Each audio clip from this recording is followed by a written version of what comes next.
নমস্কার, আমি অনাবি। আমার রন্ধনশালায় আপনাদের স্বাগত। আজকে বানিয়েছি গ্রিল ফিশ।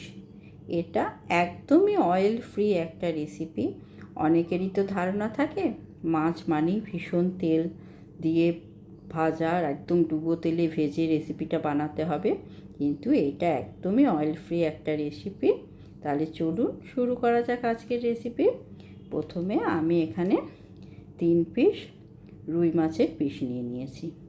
এটা যে কোনো মাছ দিয়েই করা যায়। তারপর এর মধ্যে আমি হাফ চামচ আদা বাটা দিয়ে দিলাম, 1 চামচ পেঁয়াজ রসুন বাটা দিয়ে দিলাম, হাফ চামচ হলুদ গুঁড়ো দিয়ে দিলাম, হাফ চামচ লবণ দিয়ে দিলাম, 1/4 চা চামচ জিরে গুঁড়ো, 1/4 চা চামচ ধনে গুঁড়ো, আর 1/4 চা চামচ গোলমরিচের গুঁড়ো, 1/4 চা চামচ গরম মশলা গুঁড়ো, আর 1/4 চা চামচ লঙ্কার গুঁড়ো দিয়ে দিলাম।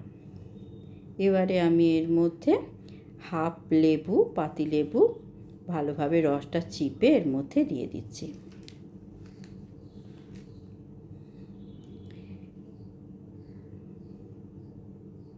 এবারে আমি সব মশলাটাকে খুব ভালো করে মাছের সঙ্গে লাগিয়ে নেব।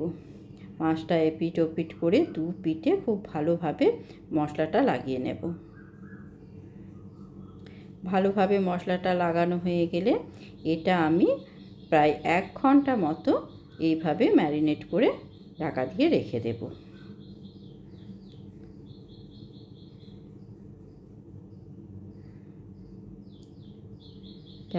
মশলাগুলো সব লাগানো হয়ে গেছে।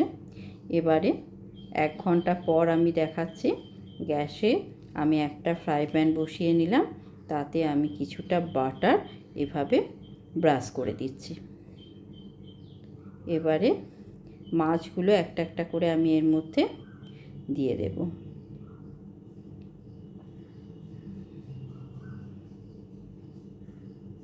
এবারে যে মশলাটা আছে সেগুলো আমি ওপর থেকে মাছের ওপরে দিয়ে দিচ্ছি।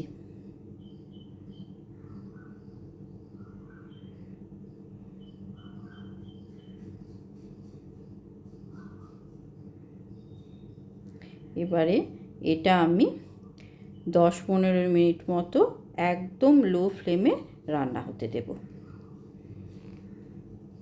10-15 মিনিট বাদে আমি একটা পিঠ এভাবে উল্টে দিচ্ছি। এটা পুরো রান্নাটাই কিন্তু একদমই লো ফ্লেমে হবে, একদম কিন্তু ফ্লেম বাড়ানো যাবে না। ভাবে উল্টে দিলাম।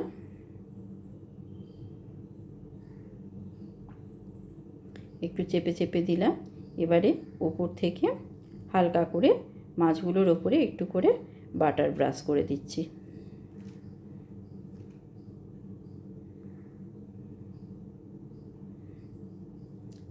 আবার 10 মিনিট বাদে আমি উল্টে দিলাম, আর একটা পিঠ আমি উল্টে নিচ্ছি।